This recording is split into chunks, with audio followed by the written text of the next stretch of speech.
Hi అండి, అందరూ ఎలా ఉన్నారు? Welcome to my channel. ఇప్పుడు నేను చెప్పబోయే ఈ స్టోరీ విజయవాడలో జరిగింది. చాలా ఇంట్రెస్టింగ్గా ఉంటుందండి. పూర్తిగా వినండి, అస్సలు మిస్ చేయొద్దు. విన్నాక మీకు ఏమనిపించిందో కమెంట్ చేయండి. ఆమె పేరు యమున, వయసు 30 సంవత్సరాలు. విజయవాడలోని ఓ ప్రైవేట్ స్కూల్లో టీచర్గా జాబ్ చేస్తుంది. ఇకపోతే యమునకు పెళ్ళయ్యి 7 సంవత్సరాలు అవుతుంది. భర్త ఓ ప్రైవేట్ జాబ్ చేస్తుంటాడు. పెళ్ళైనప్పుడు యమున డిగ్రీ పూర్తి చేసింది. ఇక పెళ్లి తర్వాత భర్తే దగ్గరుండి మరీ ఎంసీఏ చదివించాడు యమునని. మొదటి నుంచి చదువంటే బాగా ఇంట్రెస్ట్ ఉన్న యమున స్కూల్లోనే టీచర్గా జాయిన్ అయ్యి 9th క్లాస్ 10th క్లాస్ పిల్లలకి ఫిజిక్స్ చెప్పేది. అలా చాలా హ్యాపీగా సాగిపోయేది వాళ్ళ సంసారం. భర్త శ్రీనివాస్ కూడా యమునను బాగా చూసుకునేవాడు. కాకపోతే పెళ్ళై 7 సంవత్సరాలైనా కూడా పిల్లలు లేరనే బాధ యమునలో ఎక్కువ కనిపించేది. దాంతో పిల్లల కోసం తిరగని హాస్పిటల్ అంటూ లేదు. ఎక్కడికి వెళ్ళినా నీ భర్తకు కణాల సంఖ్య తక్కువగా ఉంది, పిల్లలు పుట్టే అవకాశం 50-50 మాత్రమే ఉంది, మందులు వాడితే ఫ్యూచర్లో ఏమైనా మార్పు జరగవచ్చు అని డాక్టర్స్ చెప్పారు. ఇక దాంతో అప్పటి నుంచి తరచూ భర్తతో మందులు వాడిస్తూ వచ్చింది. ఇదిలా ఉంటే ఉన్నట్టుండి కరోనా లాక్డౌన్ మొదలైంది. ఆ రోజు నుంచి యమున ఇంట్లో ఉండే ఆన్లైన్ క్లాసులు చెప్తూ వచ్చేది. కాకపోతే వచ్చే జీతం అంత సరిపోయేది కాదు. భర్త ట్రీట్మెంట్ అని, ఇంటి రెంట్ అని అలా చాలా ఖర్చులు ఉండేవి. ఇక దాంతో యమున బాగా ఆలోచించి, ఎలాగో ఇంట్లోనే ఉంటున్నాం కదా, ట్యూషన్స్ పెడితే బాగుంటుంది, వచ్చే డబ్బులు ఇంటి ఖర్చులకు సరిపోతాయి అనుకుంది. అదే విషయాన్ని భర్త సీనుతో చెప్పింది. మొత్తానికి సీను కూడా ఒప్పుకున్నాడు. అలా ఇంట్లోనే పిల్లలకి ట్యూషన్స్ చెప్పడం స్టార్ట్ చేసింది. ఇదిలా ఉంటే లాక్డౌన్ టైంలో శ్రీనుకి జాబ్ పోయింది. మళ్ళీ కొత్త జాబ్ వెతుక్కోవడానికి కొంచెం టైం పట్టింది. కాకపోతే ఈసారి నైట్ డ్యూటీ దొరికింది అతనికి. తన భార్య తన కోసం బాగా కష్టపడుతుందని ఆమెను ఇంకా ప్రేమగా చూసుకోవడం మొదలుపెట్టాడు. అదే అదనుగా చూసుకొని యమున శ్రీనుతో, ఎంతకాలం ట్యాబ్లెట్లు వాడినా మనకు పిల్లలు పుట్టడం లేరు, ఒక్కసారి టెస్ట్ ట్యూబ్ బేబీకి వెళదామండి అని చెప్పింది. టెస్ట్ ట్యూబ్ బేబీకి వెళదాము, కాకపోతే నా వీర్యంతో చేస్తానంటేనే ఒప్పుకుంటాను, లేకపోతే వద్దు అని శ్రీను తేల్చి చెప్పాడు. దాంతో శ్రీనుని తీసుకొని హాస్పిటల్కి వెళ్ళింది. అతని వీర్యం టెస్ట్ చేసిన డాక్టర్ అతనికి పిల్లలు పుట్టే ఛాన్సు చాలా తక్కువగా ఉంది, వేరే ఎవరైనా డోనర్ని చూసుకోమని చెప్పారు. ఇక దానికి శ్రీను ఒప్పుకోలేడు. చేసేదేం లేక యమున శ్రీనుకే ట్రీట్మెంట్ ఇప్పించడం మొదలుపెట్టింది. అలా కొన్ని రోజులు గడిచాయి. రోజు రోజుకి యమునలో పిల్లలు లేరనే బాధ ఎక్కువైపోతుంది. ఎప్పుడూ దాని గురించి ఆలోచిస్తూ డల్గా ఉండేది. ఇదంతా గమనించిన ఆమె ట్యూషన్ స్టూడెంట్ ఒకరోజు, ఏమైంది మేడం, ఈ మధ్య బాగా డల్గా ఉంటున్నారు అని అడిగాడు. ఆమె మనసులో ఉన్న బాధ మొత్తం ఆ పిల్లాడితో చెప్పుకుంది. అది విన్నాక ఆమె స్టూడెంట్ రాహుల్, ఏం పర్వాలేదులే మేడం, త్వరలోనే మీకు పిల్లలు పుడతారు అంటూ ఆమెతో ప్రేమగా మాట్లాడడం మొదలుపెట్టాడు. ఆ రోజు నుంచి యమున రాహుల్తో క్లోజ్గా ఉండేది. రాహుల్ కూడా యమునతో ఇంతకు ముందులా కాకుండా కొంచెం ఫ్రీగా ఉండడం మొదలుపెట్టాడు. అలా ఇద్దరి మధ్య మంచి స్నేహం ఏర్పడింది. రాహుల్ ప్రవర్తన యమునకు బాగా నచ్చింది. భర్తతో ఎంత ప్రేమగా ఉన్నా, భర్తతో ఎంత సంసారం చేసినా ఎలాగో పిల్లలు పుట్టలేరు, భర్త గురించి ఆలోచించడం అనవసరం అనుకుంది. పైగా శ్రీను ఇచ్చే సుఖం కూడా యమునకు సరిపోయేది కాదు.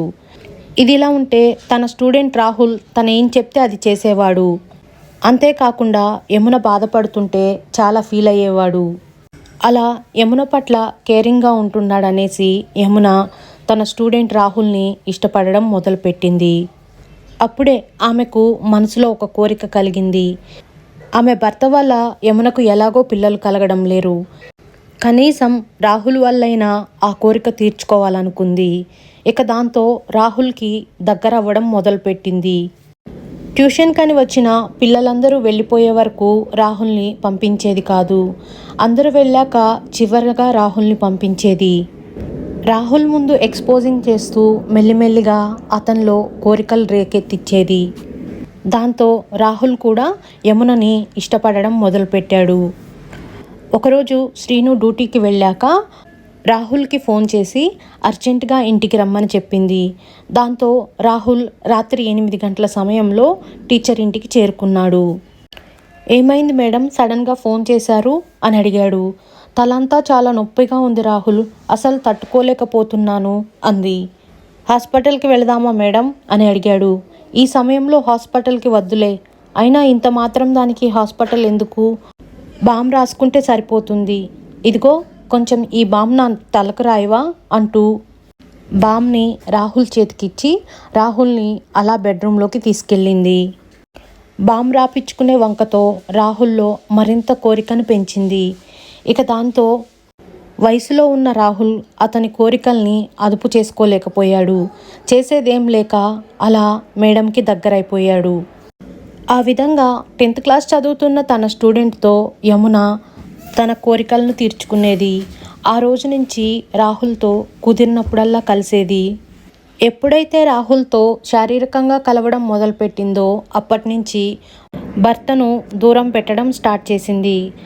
అలా చూస్తుండగానే 2 సంవత్సరాలు గడిచిపోయాయి. ఇంతకు ముందులాగా భర్తకు ట్రీట్మెంట్ కూడా సరిగా ఇప్పించేది కాదు. కానీ యమున చేసేదంతా భర్తకు తెలీదు. శ్రీను అవన్నీ గ్రహించలేకపోయాడు. ఒకరోజు శ్రీను యమున కబోర్డ్ తీయగా కబోర్డ్లో అతనికి ఒక ఫైల్ కనిపించింది. ఏంటా అని చూస్తే అది యమున ప్రెగ్నెన్సీ ఫైల్. అది చూసి శ్రీను ఒక్కసారిగా షాక్ అయిపోయాడు. ఫైల్ తీసుకొని యమున దగ్గరకు వెళ్ళి ఏంటిది అని అడిగాడు. చాలాసేపటి వరకు ఏం సమాధానం చెప్పలేదు. ఆ తర్వాత కొద్దిసేపటికి తను 5 నెలల గర్భవతినని చెప్పింది. ఆ మాటతో శ్రీనుకి గుండాగినంత పనైంది. ఎందుకంటే గత 8 నెలలుగా శ్రీనుతో ఆమె శారీరకంగా కలవనే లేదు. అలాంటిది 5 నెలల గర్భం ఎలా వస్తుంది? ఇదే విషయాన్ని శ్రీను నిలదీశాడు. ఈ గర్భానికి కారణం ఎవరు అని శ్రీను యమునని చాలాసార్లు అడిగాడు. ఎంత అడిగినా యమున సమాధానం చెప్పలేదు. ఆ తర్వాత కొంచెం సేపటికి తను IVF చేయించుకున్నానని చెప్పింది. ఆమె మాటలు నమ్మిన భర్త, నాకు ఇష్టం లేదని చెప్పాను కదా, ఎందుకు నువ్వు టెస్ట్ ట్యూబ్ చేయించుకున్నావు అని గొడవ పడ్డాడు. ఇంకెన్ని రోజులు చూడాలి, దగ్గర 10 సంవత్సరాలు అవుతుంది, పిల్లలు పుట్టకుండా ఎలా ఉండాలి, అందుకే ఇలా చేశాను అని చెప్పింది. యమున ఇష్టం లేని పని చేసిందని ఆ రోజు నుంచి శ్రీను యమునతో సరిగా మాట్లాడేవాడు కాదు. ఒక పక్క చూస్తే యమున ప్రెగ్నెంట్ అయినందుకు వాళ్ళ ఇళ్లల్లో అందరూ చాలా హ్యాపీగా ఉన్నారు. కానీ యమున ప్రవర్తన ఎందుకో శ్రీనుకి అనుమానం కలిగిస్తుంది. ఇంతకు ముందులాగా శ్రీనుతో ప్రేమగా ఉండేది కాదు. అసలు అతనిని దగ్గరకే చేరనిచ్చేది కాదు. సరిగా పట్టించుకునేది కాదు. దానివల్ల శ్రీనుకి యమున మీద చాలా అనుమానంగా అనిపిస్తుంది. శ్రీను డ్యూటీకి రాత్రి 7 గంటల టైంలో బయలుదేరుతాడు. యమున ట్యూషన్స్ అన్నీ సాయంత్రం 6 గంటలకే ఫినిష్ చేసుకుంటుంది. ఎప్పట్లాగే శ్రీను ఒకరోజు డ్యూటీకని బయలుదేరాడు. అలా కాలనీ కొంచెం మూల తిరిగాడో లేదో అక్కడ రాహుల్ కనిపించాడు. అంతేకాకుండా శ్రీనును చూసి మొహం చాటేసుకున్నాడు. ఎందుకో శ్రీనుకి అతని ప్రవర్తన కొంచెం అనుమానంగా అనిపించింది. కానీ శ్రీను పెద్దగా పట్టించుకోలేడు. అలా 2-3 సార్లు రాహుల్ శ్రీను కంట పడ్డాడు. మళ్ళీ ఒకరోజు శ్రీను డ్యూటీకని బయలుదేరాడు. కానీ డ్యూటీకి వెళ్లకుండా తిరిగి మళ్ళీ 1 గంటకి ఇంటికి వచ్చాడు. డోర్ బయట నిలబడి డోర్ కొట్టగా డోర్ ఓపెన్ చేసిన యమున శ్రీనును చూసి షాక్ అయ్యింది. అలా లోపలికి వెళ్ళిన శ్రీను రాహుల్ని చూశాడు. ఒక్కసారిగా రాహుల్ని చూసి షాక్ అయ్యి వీడేంటి ఇక్కడ అని అడిగాడు. ఏం చెప్పాలో అర్థం కాక యమునకు అతనికి ఏదో డౌట్ ఉందని అడుగుదామని ఇంటికి వచ్చాడండి అని చెప్పింది. అయినా ఈ టైంలోనా? ఈ టైంలో డౌట్ ఏంటి, ట్యూషన్ టైంలో రమ్మనొచ్చు కదా అన్నాడు. కరెక్టే, ఇంకో 10 రోజుల్లో వాళ్ళకి ఎగ్జామ్స్ ఉన్నాయి కదండి, అందుకే ఇలా వచ్చాడు అని చెప్పింది. కానీ యమున మాటలు నమ్మబుద్ధి కాలేదు. దాంతో శ్రీను రాహుల్ని పట్టుకొని ఈ టైంలో ఎందుకు వచ్చావు అని అడగ్గా తను కూడా ఏం సమాధానం చెప్పలేడు. ఇప్పుడు నువ్వు కానీ చెప్పకపోతే నీ మీద పోలీస్ కంప్లైంట్ చేస్తాను, ఎందుకు వచ్చావో చెప్పు అని భయపెట్టగా ఇందులో నా తప్పేం లేదు, మేడమే రమ్మని ఫోన్ చేసింది అని చెప్పాడు. ఇంకా అలా శ్రీనుకి అనుమానం వచ్చి ఇద్దరిని పట్టుకుని నిలదీస్తే ఎంతకు సమాధానం చెప్పడం లేరు. ఇక దాంతో శ్రీను ఇద్దరి మీద పోలీస్ కంప్లైంట్ చేశాడు. పోలీసులు వాళ్ళ తీరులో అడగ్గా మొత్తానికి రాహుల్, యమున నిజాన్ని ఒప్పుకున్నారు. ఈ ప్రెగ్నెన్సీకి కారణం రాహుల్ అని కూడా యమున ఒప్పుకుంది. అది విన్న శ్రీను, పోలీసులు ఒక్కసారిగా షాక్ అయ్యారు. ట్యూషన్ కని వచ్చిన తన స్టూడెంట్తో ప్రేమాయణం నడిపి గత 3 సంవత్సరాలుగా అతనితో శారీరకంగా ఉంటుందని, తనతో ప్రెగ్నెన్సీ కూడా చేయించుకుందని తెలిసి అందరూ షాక్లో ఉండిపోయారు. సో ఫ్రెండ్స్, విన్నారు కదా, ఇది ఈరోజు స్టోరీ. ఈ స్టోరీ కనుక నచ్చినట్లయితే ప్లీజ్ అండి నా ఛానల్ని సబ్స్క్రైబ్ చేసుకోండి. అలాగే వీడియోని లైక్ చేయండి. మరొక కొత్త స్టోరీతో మళ్ళీ మీ ముందుకు వస్తాను.